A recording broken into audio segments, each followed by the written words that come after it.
Donc bonjour Titouan, vous êtes Charlotte. un des prochains intervenants de notre soirée Génération MEDEF 17. Est-ce que vous pouvez vous présenter? Alors je m'appelle Titouan Piliard, j'ai 20 ans et je suis étudiant à Excelia mais aussi navigateur et engagé pour la protection de l'océan et je me prépare pour la route du Rhum 2026. Donc on parle de cette fameuse course emblématique. Concrètement, qu'est-ce que la route du Rhum? La route du Rhum, c'est une course en solitaire qui part de Saint-Malo juste en Guadeloupe et qui réunit globalement les catégories de bateaux les plus rapides qui existent aujourd'hui. Donc cette course, c'est la plus mythique parce que c'est vraiment la plus compliquée avec des bateaux assez grands et on part à chaque fois dans des conditions l'hiver en novembre qui sont en général assez dantesques.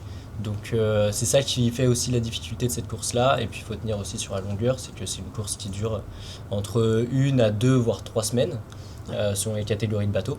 Donc moi je vise à peu près une vingtaine de jours. Et D'accord. il faut tenir cette vingtaine de jours qui peut être assez long, assez éprouvante. Et comment on s'y prépare à cette course? Voilà, votre semaine, comment vous fonctionnez? Alors j'ai la chance déjà d'avoir mon père qui a déjà fait 2 fois la route du Rhum. La route du Rhum, c'est une course tous les 4 ans. Donc il y a eu 2018, 2022. Et j'ai pu voir déjà un peu comment se passe toute cette préparation-là. Donc on fait beaucoup ce qu'on appelle de faux solos. On part en double avec mon père, mais lui il est là uniquement pour regarder. Et puis c'est à moi de gérer tout de A à Z, comme si j'étais en solitaire. Et Il puis observe. après, exactement, il est observateur. Et puis ensuite, il va me faire un petit débrief et me donner des conseils un peu sur la navigation. Très bien.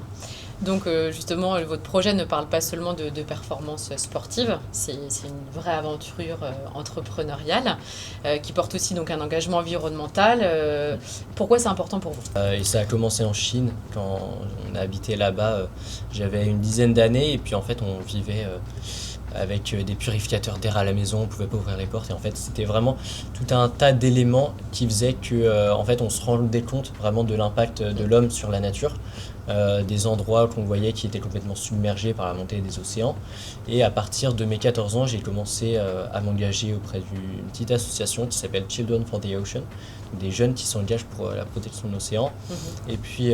Et puis en parallèle, il y a eu ce projet Use It Again. Oui, justement, Euh, j'allais vous en Exactement. demander voilà, un Donc, petit peu plus. avec mes parents qui ont commencé à monter ça suite à notre passage en Chine et qui ont décidé du coup de rénover le trimaran d'Hélène MacArthur avec du coup toute la réutilisation, le réemploi qu'on met en place à bord de nos bateaux. C'est pas forcément évident, même si évidemment j'essaye de faire ma part et de rencontrer des entreprises, les mettre en contact aussi avec mon père, bien expliquer le projet. Et justement, donc au niveau de cette aventure, qu'est-ce qui vous a particulièrement marqué? Est-ce qu'à un moment vous avez eu un doute? Des doutes, des difficultés, j'ai envie de dire, il y en a toujours dans ce genre de projet.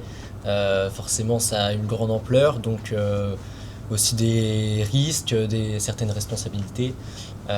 C'est sûr qu'en rachetant le bateau, il y a